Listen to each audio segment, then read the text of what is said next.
Good day and welcome to the League of Women Voters Meet the Candidate Forum, a program produced by the League of Women Voters in collaboration with WTJX for more than 25 years. I am Lisa LaPlace, and I'm a member of the League of Women Voters of the Virgin Islands. It is our hope that through this program, you, the voting public, will have a better understanding of each candidate for this position and be able to cast an informed vote in November. This has been a challenging time for all of us here in the territory as well as in the nation. And adapting to this pandemic and social distancing, we are bringing our program virtual this year. It is our goal to still provide programs of value to you as you prepare to vote in November. With me today are two candidates from the St. Croix district. Thank you, candidates, for being here. You have been informed in advance for the guidelines of this program. And after a briefly introduction, I will pose questions of timely interest. The first responder will be rotated. If 90 seconds will be provided for each response, unless so mentioned at the beginning of each question. So let's begin with the brief introductions. And if you could kindly give your name, your ballot number, and your political affiliation, if any. Senator Benta, we're going to start with you. Thank you, and good day to your viewing and listening audience. So my name is Oakland Benta, and I am a candidate, Democratic candidate, for the November 3rd general election to be your representative, again, the will of the public and of you, to continue to serve you in the capacity which I've had been for the past several months. Thank you. Thank you. Senator Hansen. Greetings.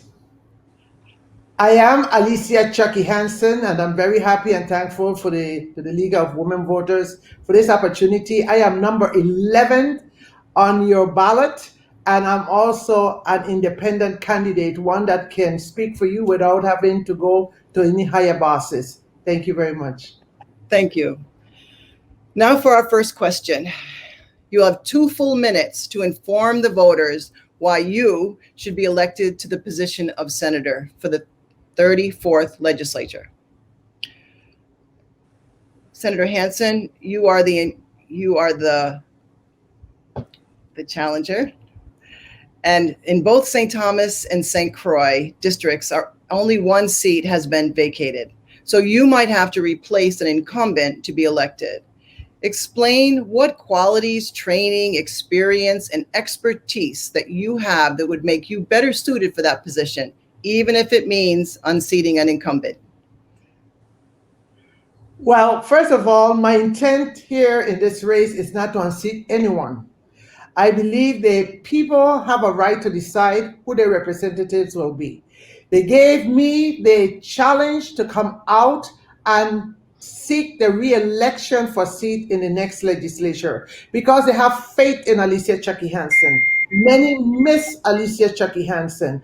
Many have come to me, including whether they were pastors, business people arriving by my home and saying, we need somebody with you with a type of legislative background and leadership. And as you know, I am the leader of revenue generating legislations, a series of them that are presently running the government.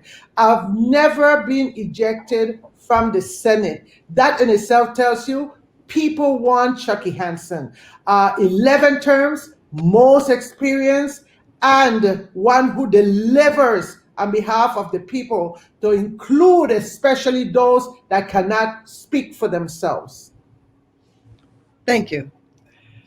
Senator Benta, I have to the incumbent.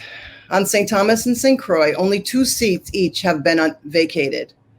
With so many of the challengers hoping to unseat an incumbent, what have been your major accomplishments over the last 2 years that support you being retained in your position? Thank you for the question. And of course, again, my name is Oakland Benta, and I'm number 14 on the ballot. The past, as everyone would know this, but I am pretty much a Democrat, but an underlined Democrat who was removed from the majority. And removed from the majority, from the majority of the legislature, who now are pretty much in control of the legislature. But in learning the process, because every incumbent or every new senator learns the process as he or she goes through within the last couple of months.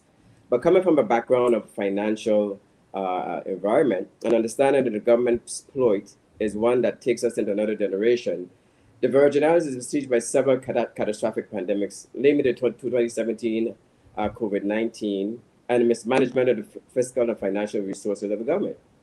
And one of the things that I've learned going through is it's one of the same if you continue to do this, everything the same way every single time. We have not looked at a real margin of re-evaluating our audits as far as our accounts and being able to take us back to the bonds market with what you call unqualified audits. And for the listening audience, unqualified mean good audits as far as our agencies are concerned. And while working collectively with all of my colleagues as well, one of the things that I've learned in trying to push forward, most of the times you'll find that there are some other avenues afoot of individuals looking to streamline another direction, not in the best interest of the people of this territory.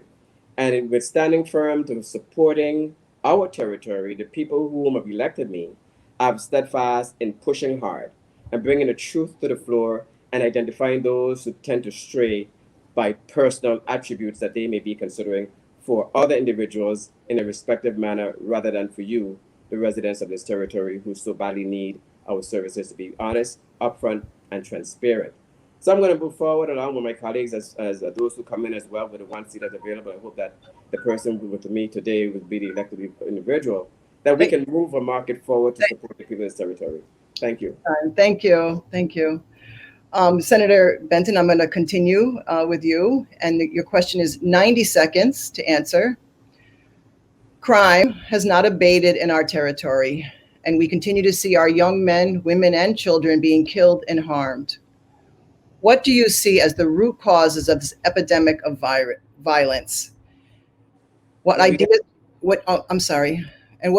do you have that might lessen the level of violent offending in our community? History has proven itself when our young men are able to work, that it be that productive. Crime is one of those things, a social atmosphere that we've created. The very government of which we are part of have created the law in providing what's required for our young men, our citizens in a whole. When we speak about bringing production and business to our territory and work for our people, a lot of young men have left this territory, and young ladies that came back with a hope that they will get a college degree, come back and they'll be honored and respected and employed. And that has been the misnomer where a lot have came and the doors have been closed in their faces. We need to move our economy forward and diversify it.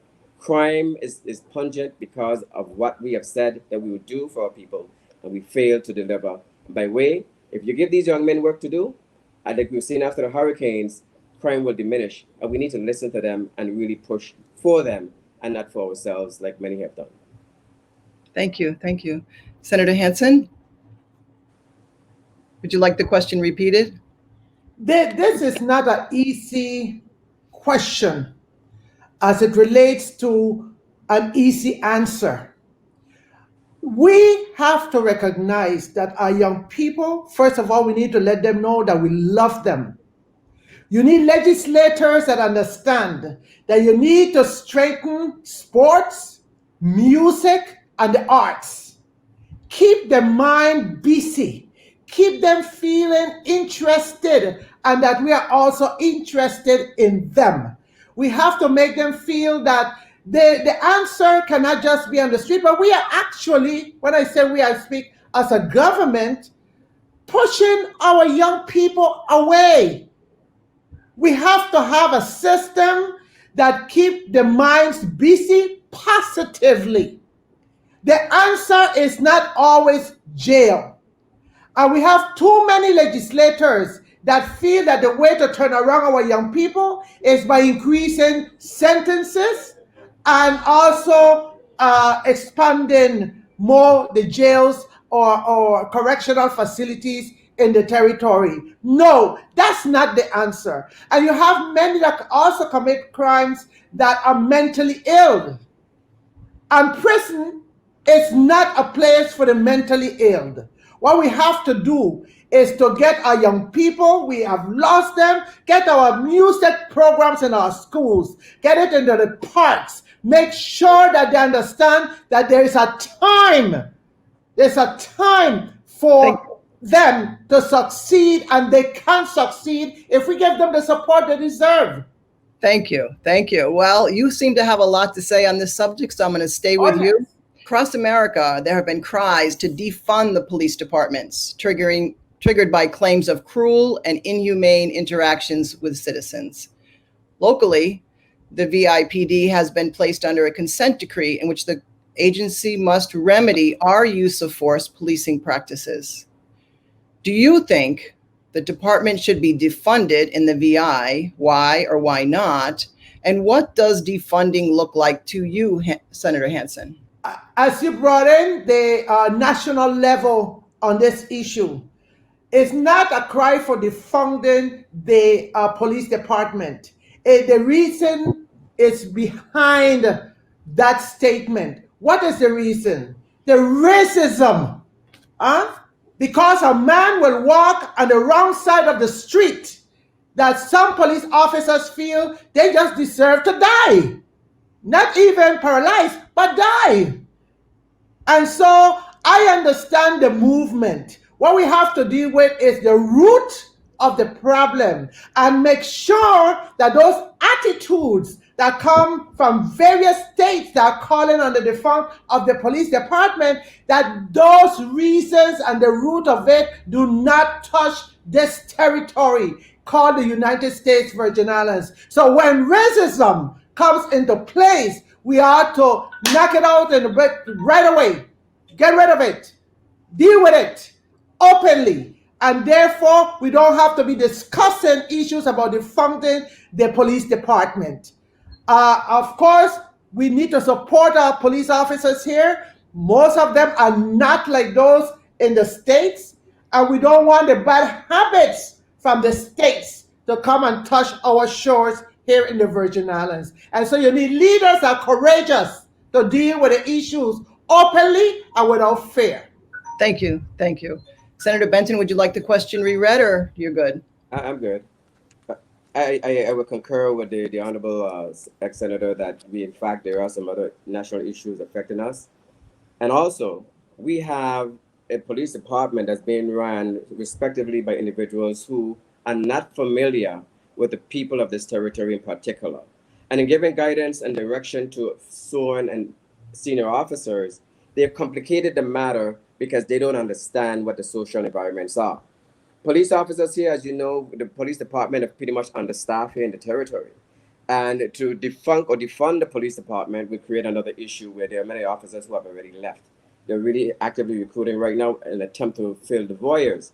But the problem here today is this, as well as all of the other with the racial issues, that the leadership of the police department is removed from the community, not listening to what's going on our street level, not spending time in the residents and the neighborhoods to understand what really is going on.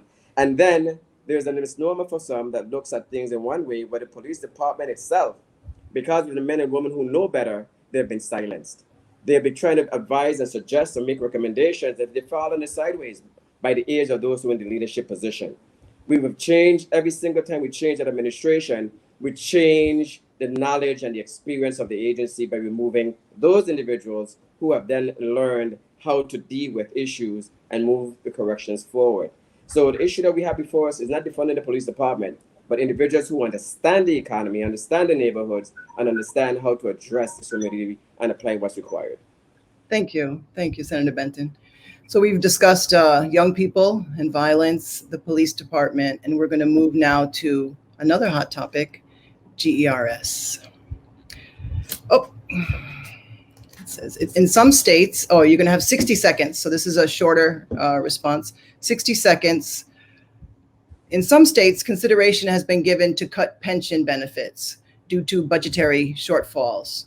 Do you see this happening in the VI? And if so, what would be your response as a senator? Senator Hansen? First, we need to stimulate the economy. We are to bring new revenues that do not affect our local businesses nor our local population. Because putting people to work, once you have that strong economy, then we can hire more government employees. That's the reason my record in the legislature clearly shows never a vote in favor of reducing government employees. That has been the foundation of the hurt of the GERS, because the more employees you have, the more automatically you enter into the contribution into the retirement system. The lesser you have, the less contribution and the more you hurt the retirement system. Now it is chaotic, but you need leadership that can bring those revenues and bring innovative ideas to make it happen. Thank you. Senator Benta. Thank you. To the GRS. The GRS, as my colleague just mentioned, is one of many. The government has pretty much privatized a lot of the positions that the government agencies used to pretty much control. That removed a lot of the individuals from government by placing it into the private sector. It takes at least 2 to 3 employees to actually take care of one retiree pretty much. So look at the numbers as far as what has been diluted or exited or deleted from the government as far as employment. The other thing is that I have moved financial documents to the governor in many ways to pretty much consolidate the debt of the territory and consolidate all of our debt and having one principal and one interest. And in the way we do that is that JP Morgan Chase and Hartford Insurance has agreed to fund this territory, even though our bonds are junk. Our bonds are junk because we have not unqualified all of our agencies by making them whole or making them good. And that has created our issue with junk bonds exist, creating a lull in financing that we can obtain in this community if we would consolidate all our debt and then make our bonds whole where we have AAA rating. So the GRS, as far as where it's at, it is based on what we're doing with the government. The government is not short of revenue. It's very short of money management in the territory, what we've done, and correcting our bond issue to make sure that we have A-rated bonds rather than junk, so we can go to the market and really receive much more money. But then also going back and retaining our employment that's in the private sector back into the government. Thank you. Well, Senator Benta, you seem to want to say a lot about that, so I'll give you the next GERS question. Now, this question is 90 seconds. And what do you think of the following suggestions? And how would you rate these ideas for generating the revenue that you mentioned earlier for the GERS? So there'll be 4. The first 2 come from our UVI professor, Gerald Emanuel. And then the next 2 are from our governor. So from Professor Emanuel from UVI, to secure more funds for the GERS, consider a 14-cent tax on gasoline to contribute to the GERS, or consider a restructuring of the Diago USVI incorporated benefits. And from Governor Bryan was suggested we seek a significant loan or refinancing our current debt. So there are 4 suggestions. How would you rate them? And what do you think of them? Thank you. Senator Benta. I'll go to the first one and talk about sin tax. I am not even looking at raising another tax in the backs of these people in the territory. But as far as Diageo, where a commitment was made through a process of the $600 million of which this government went to the bonds market and secured and gave Diageo $250 for their construction. A gentleman agreement was made that there will be $3 million annually that they will have for community black grant, and out of that, $1 million will go to the GRS every year. That has not happened since they opened up the Diageo. And the syntax, as you know, is something that I'm not looking at, period. The other one is from the governor, when you talk about going to the market for funding. What I think the government needs to do is we need to collapse the bonds that we have. That means pay them off and then move afresh with going forward and taking care of the people in this territory by actually being able to have a clean slate and move to another direction with our marketing that we ourselves would control to the PFA where we go with our bonds forward. But we got to make sure that we move our bonds rating to A rating rather than junk bonds, or else we continue to be in the same quagmire. Thank you for your thoughts. And how would you rate them? 1, 2, 3, 4. Rate the bonds? Yeah, if you had to choose between the 4 suggestions that have been proposed for the GERS, number 1, number 2, number 3, number 4. You said definitely the 14-cent tax would be number 4. The number 1 would be the intended purpose of Diageo, to make sure we get 100% from Diageo. It would be number 1. And of course, going to the bonds market and collapsing it would be number 2. And number 3, of course, would be the syntax. Well, number 4 is 4 questions. I missed 1. So I was the Diageo 1, the bonds 2, and collapsing. The governor has a loan or refinancing the current debt. A loan. All right, thank you. Number 3. Thank you. Any other thoughts on that? Are you good? I'm good. Okay. Senator Hansen, would you like me to read the question again, or do you have it? I think I have it. You're speaking about 2 suggestions that were submitted by Professor Emmanuel and 2 by the governor, correct? That's correct. Thank you. First of all, when the syntax got approved, I was in the Senate at that time, and I fought vigorously against the syntax because I knew it would have hurt our economy, and it has been proven to hurt our economy. All right? With a limited amount of time, I could tell you, as it relates to Diageo now, I cannot sit here and say that we will restructure the plan or whatever, because the plan is not before us.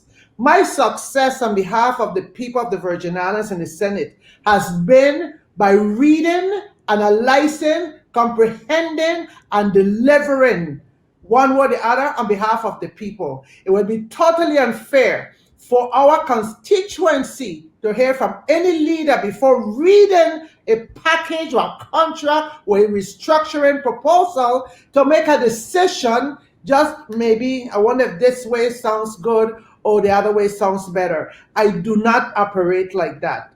And finally, let me say this, as it relates to all, and I'm speaking all the bond issues and so forth, that's another major situation that has to be looked at. As I said, has to be analyzed before one will make such a drastic decision that will affect not just us, but generations to come. What you need is a leader and leaders that have creative ideas in how to increase new revenues and not on the backs of our people. I am voting for no increase of any tax that affects our people here locally. My long list of revenue producing legislation, none of them affects the people or the business people that are struggling here in the Virgin Islands. And I will continue to be the same one. So this question does go to the challenger and to the incumbent. And we'll start out with the incumbent, which is Senator Benta. And you'll have 90 seconds to answer this. One of the groups in our community that are continually underserved by most elected officials are individuals with a disability. As a senator in the 33rd Legislature, were you able to address any of the concerns of this vulnerable population in our community? And if that opportunity wasn't available, are you aware of the needs of this segment of our community? Now, one more. And at this time you are not aware, how would you find out, and what could you do to address these underserved Virgin Islanders? Thank you for the question.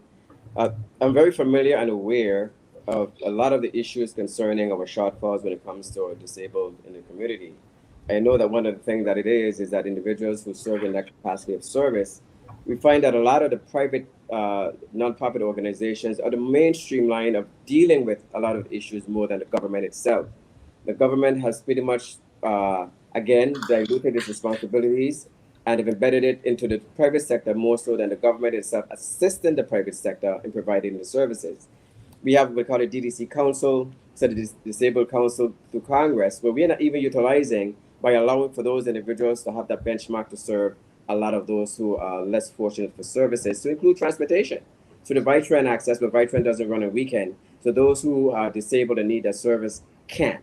The vehicles we have don't meet the requirement standards for them to board and disembark a lot of the vessels that are being utilized.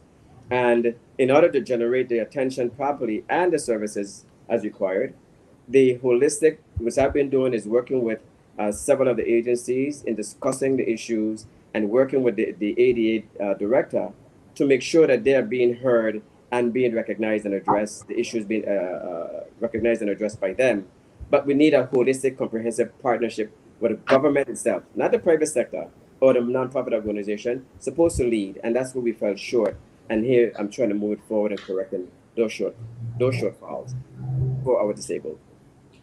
Thank you. Thank you. Senator Hansen, to the incumbent again, 90 seconds. And one of the groups, let's see. One of the groups in our community that are continually underserved are, though by most elected officials, are the individuals with disability. What is your understanding of their needs?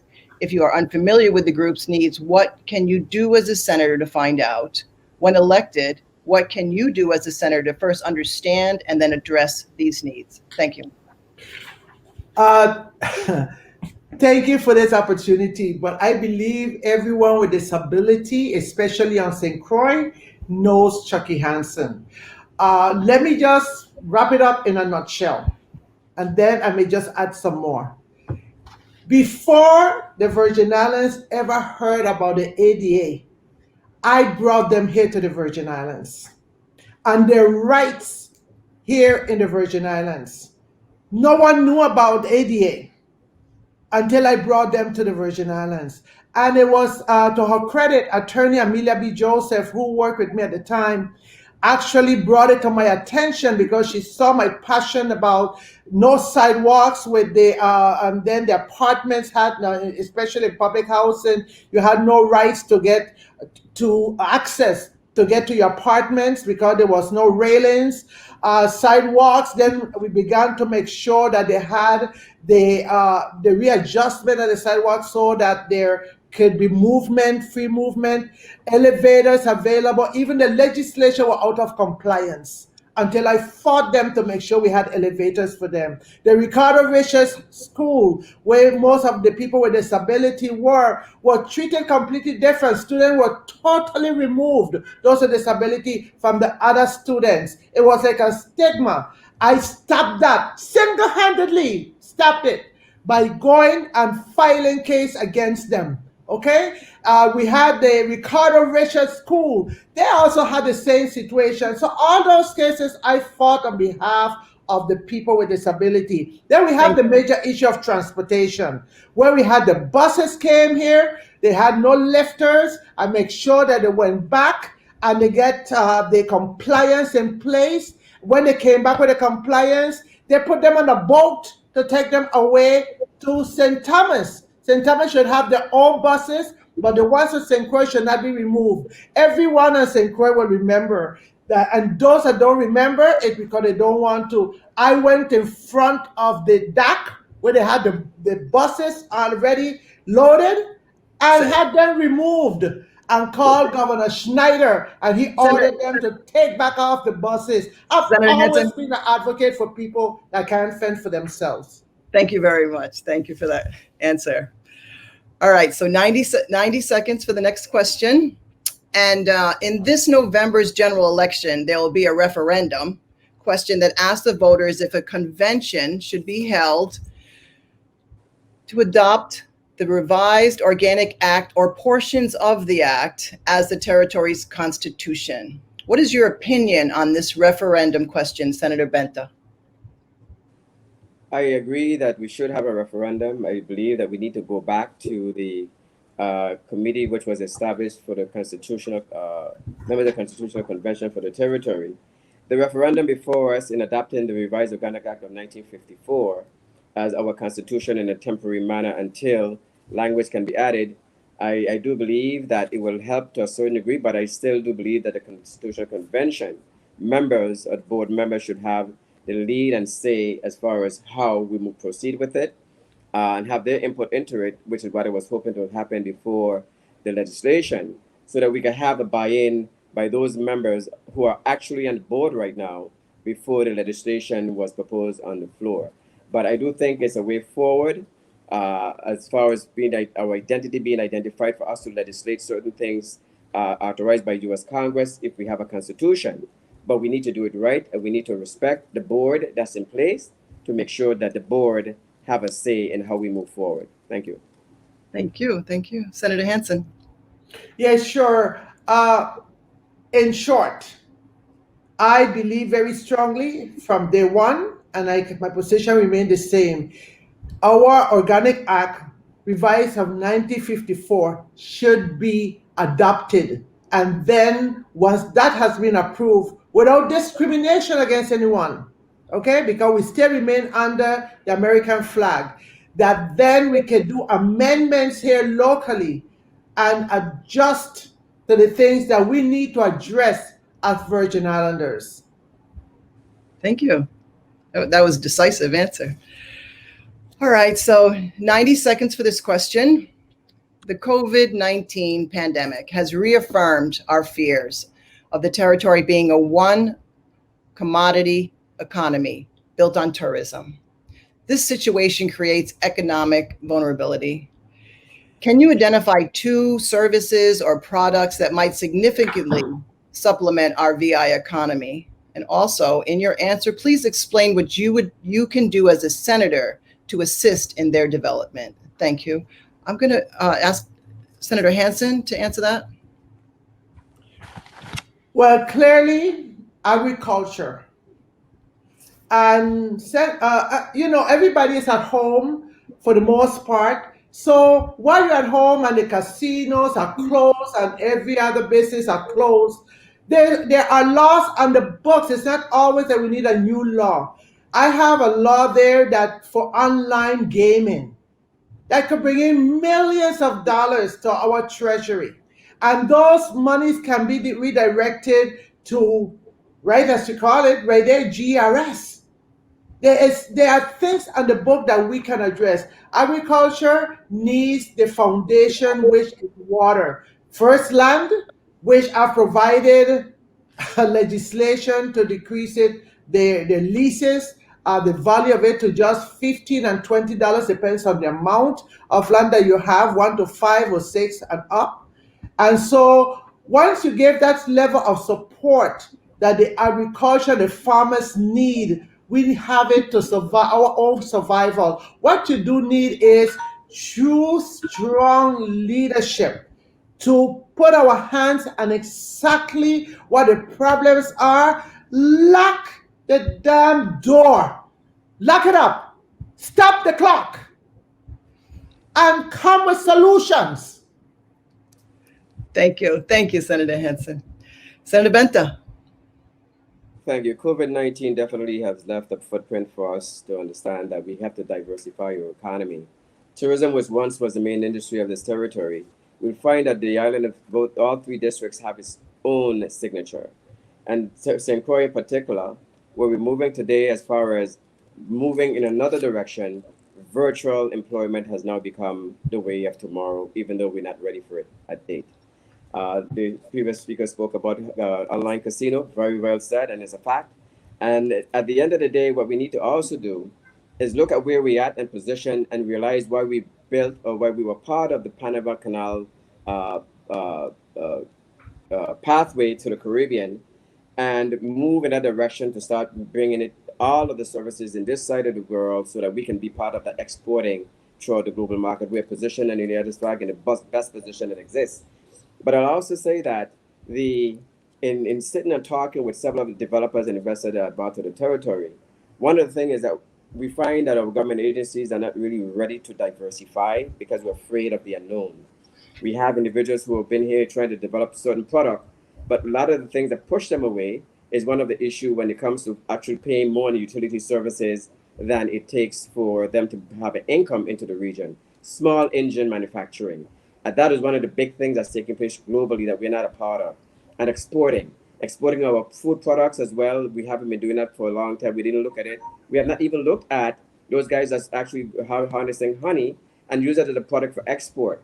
So we need to look comprehensively by planning properly and bringing the subject matter experts to the table to Thank you. move a robust economy forward. Thank you. Thank you. Thank you.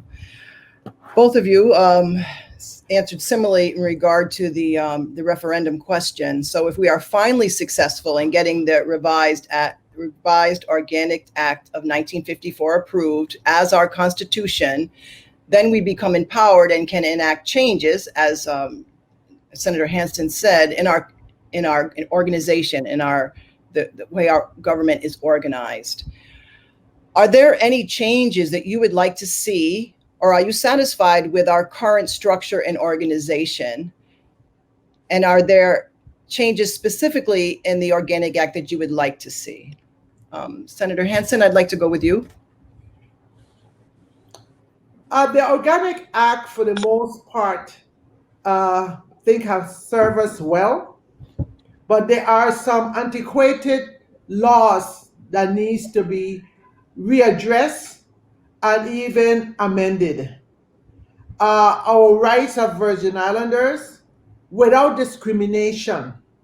I don't believe that, and one of the things that have stopped us as a government from having a constitution to this date is because of these various suggestions to eliminate some group of people from having certain rights here in the Virgin Islands. I will never be for anything like that. I think that under the American flag, of which we are under, there are certain rights that people have. I would want it to remain as such. I would not want it to be in conflict. What I would like to see is our waters, for our fishermen especially, be reopened. Those things was taken away from us, actually from Democrats who went up there and passed legislation and signed off with the Department of Interior to take away our waters, all right? That our fishermen now have the limit of how far they can go out. So things like that, I think I would love to readdress and bring to the attention of the other colleagues that these are things now within our power, if I'm still there at the time, to readdress for the people. Thank you. Senator Benta. Thank you. I would move towards moving the grid fencing that surrounds the U.S. Virgin Islands. That means that rather than being considered to be in U.S. waters for where we're located, we're considered international. And with that, it gives Puerto Rico the hierarchy over the Virgin Islands to a certain degree, whereby we are not recognized for services, for instance, having our own VA hospital, that we have to go by way of Puerto Rico because of how some of the things are structured. Our GeoGrid puts us in an awkward position because every time you leave the territory, you have to clear U.S. customs as a U.S. resident leaving a U.S. territory. And that goes based on how the Jones Act is structured. And if we've been able to change our status by having our own constitution, we would remove all of the veils that's upon us that will enable the Virgin Island and people of the territory not only to have its own constitution, but be able to actually change our voting requirements, whether we move towards having all senators having to be voted upon by everyone within the territory, and as well as moving our market into another arena where we can compete and as well as vote for the President of the United States, where many of our soldiers or veterans who have served are not recognized because of where we at collectively, like they should be, and having the services that are required, like there is throughout the United States. Thank you, Senator Benta. I could not leave this program without speaking. Are there any areas in either education or in health would you like to affect in your position as a senator? Senator Benta, I'm going to continue with you. Thank you. I would say that our clinician in position should be clinicians and not political appointees. And one of the things that I am speaking on is reference to this COVID-19, where decisions were made to reopen our borders, not knowing the full capacity and the depth of what may happen with what's been going on throughout the world. We saw what happened in China, and we were sitting with a pen and pad, sitting at the desk, and we had the cheat sheet, the perfect cheat sheet to follow what's going on globally. And we wait until they come to our shore to then begin to act. Our clinicians, in respectively of our epidemiologists and all who sit in those positions, whether listening to what's being adhered or addressed by the executive branch, should have been a collective decision by the clinician who knows better not to open our borders. And when I warned them when the border was open again, I said, we are opening the floodgates. We need to have a streamline of understanding what we're doing as far as our medical side of the aisle when it comes to our people. We're 1,120 something plus infected, higher than anyone in the Caribbean area. As per capita, higher than most. Education as it is today, a lot of those who sit in the positions is a guessing game. Today, our kids, our children don't have laptops, simple things that every child within the United States have today and have already begun school. Our children looking and receiving these items something in October. That should never happen. We got to stop removing the players on the checkboard who knows what they're doing and putting people in those positions who are learning the process. It erodes the foundation of our growth, our children, as well as what we're teaching. Our board of education don't have an input in the curriculum as they should be. They don't select the respective superintendents, but they serve in a capacity where they're only there for certain things and nothing more than as required of them. And that needs to change. And we need to bring what you call the umbilical cord back to our home, to our school, so we're going to know from whence they came. Thank you. Thank you. Senator Hansen, what areas in education or health would you like to affect when you become if you're elected senator? I will be elected by the people. I'm confident of that because I'm coming into that race at the request of the people.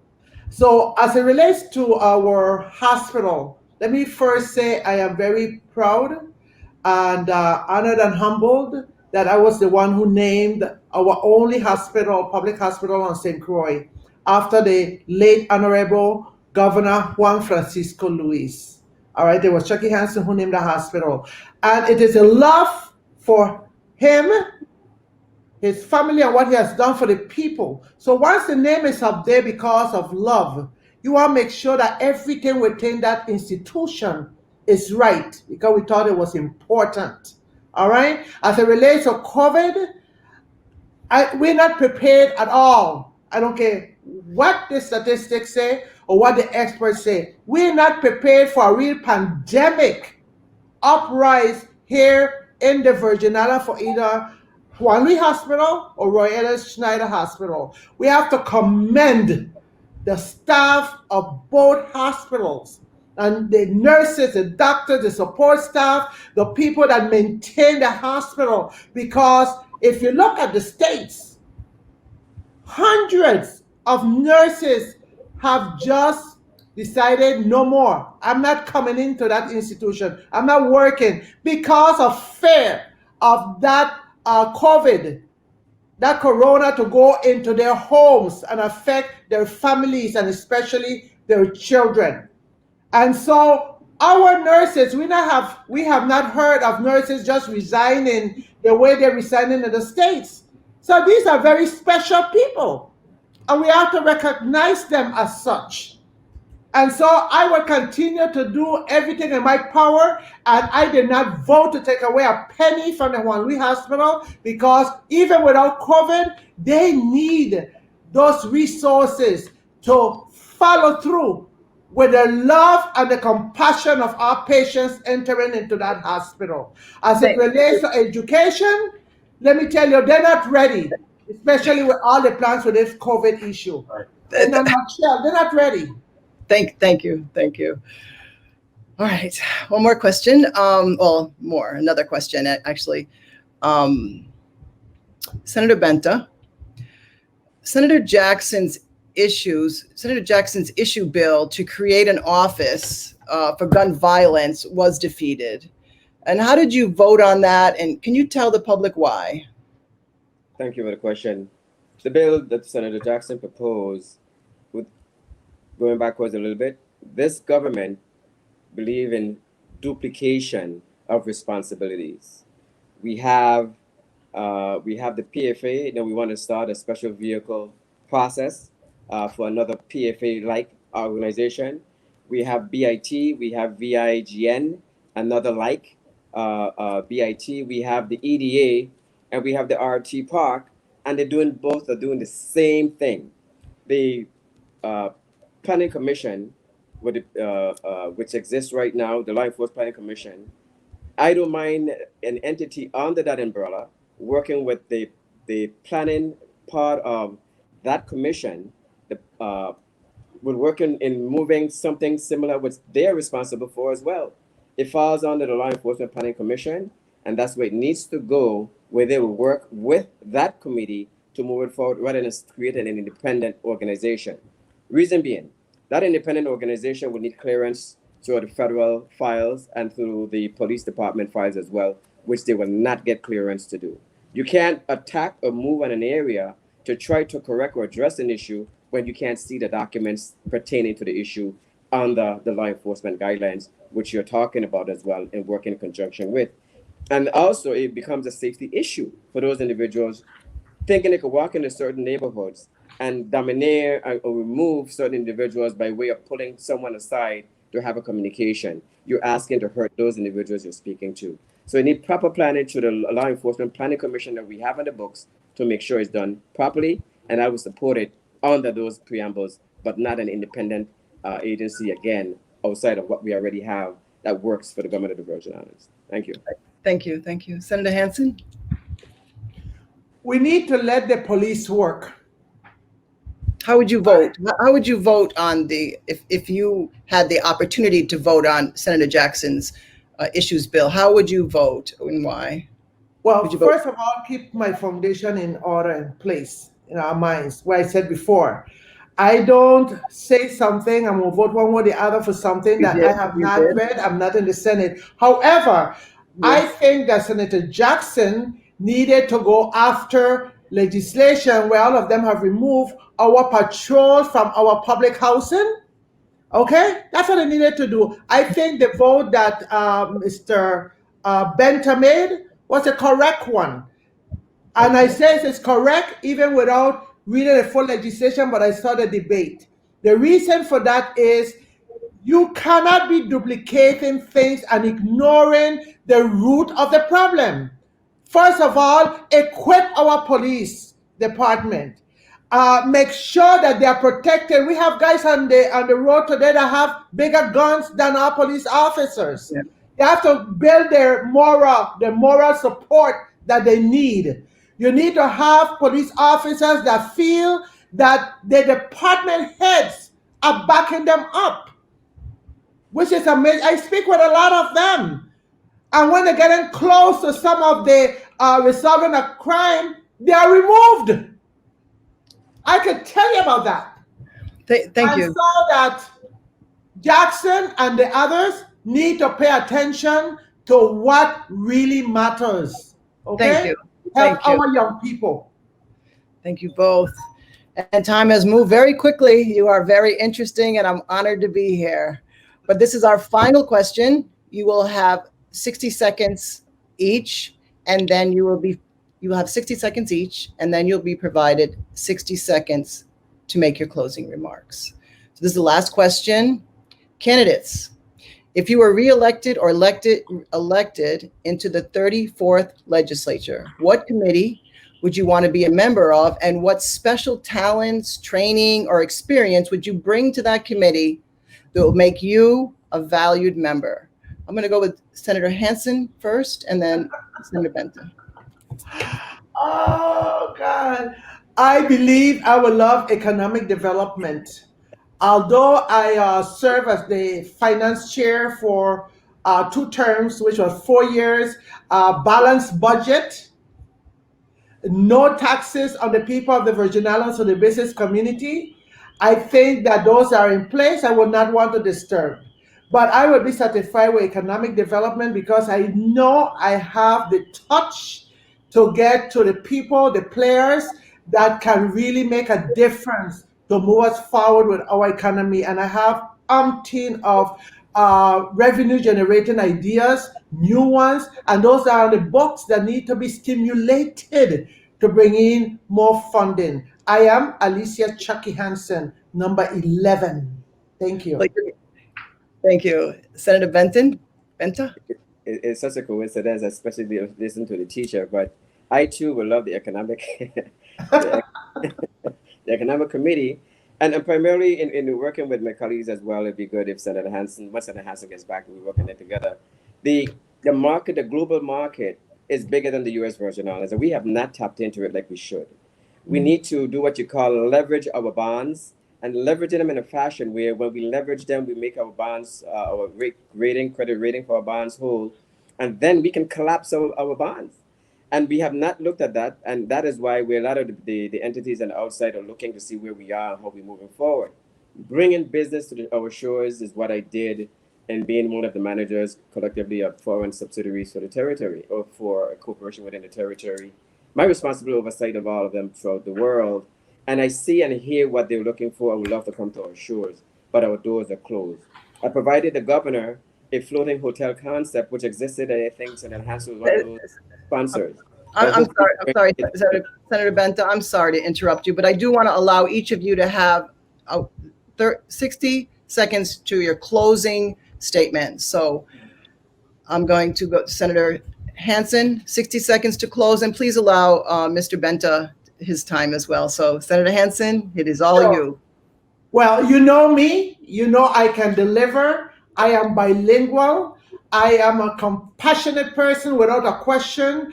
I work very hard. I am what you call a workaholic. There is no doubt. Y ustedes me conocen muy bien, saben quién soy yo, trabajo, tengo compasión para el pueblo. Soy una senadora y he sido la senadora de la voz del pueblo cuando tengan problemas. Quiero tu voto, necesito tu voto. Soy la número 11. I am number 11 on the ballot this coming November. It was a pleasure. Thank you, League of Women Voters, for this opportunity, and WTJX. Push! Number 11, Alicia, Chucky, Hansen. Thank you. Thank you. Senator Benta. Thank you. That's the one and only. I too want to ask the general public for your support. I am one who have learned from the best, learned not to take nonsense, depict it, and identify it and speak about it, speaking collectively without anyone having a fish hook with my tongue and pulling my tongue how they feel like when it comes to addressing the issues, that's the vexing issues of our community, and not forgetting them as whom have elected me for the position. To continue to do that, I definitely need your support, and I'm number 14 on the ballot, to understand that there are people out there who don't have your best interests at heart, and those who speak in certain language just because it's easy to say, elect me, because they have a different criteria, as you've heard, going out throughout our territory. Fighters are made by when they have good foundation from good teachers to fight. So I'm asking for your support. I could do all this Spanish tonight, but I'm going to yield to my and ask you humbly to pay attention to the panel tonight and listen to what the discussion was. WTJX and the League of Women Voters, I want to thank you for having me as well. It's been a very, very interesting discussion this evening. Thank you. Thank you. Thank you. So Ms. LaPlace, thank you very much. Well, thank you. You, the two of you are very enjoyable, I must say. And we've come to the end of our today's program. On behalf of the League of Women Voters of the Virgin Islands, I'd like to thank WTJX and the staff for this opportunity to bring together the candidates for elective office. We also want to thank the candidates for taking the time to be here. The League encourages all to vote in November. This year, 2020, makes the 100-year anniversary of the 19th Amendment that granted some women the right to vote. Let us all exercise this right, a right that so many do not have in other countries. Also remember that this year there will be a referendum question on the ballot having to do with the Constitution of the Virgin Islands. Look for the announcements of the League's education program on the referendum right here on WTJX. And do visit the League's website at www.lwvvi.org. I'm Lisa LaPlace for the League of Women Voters of the Virgin Islands, and thank you for watching and vote.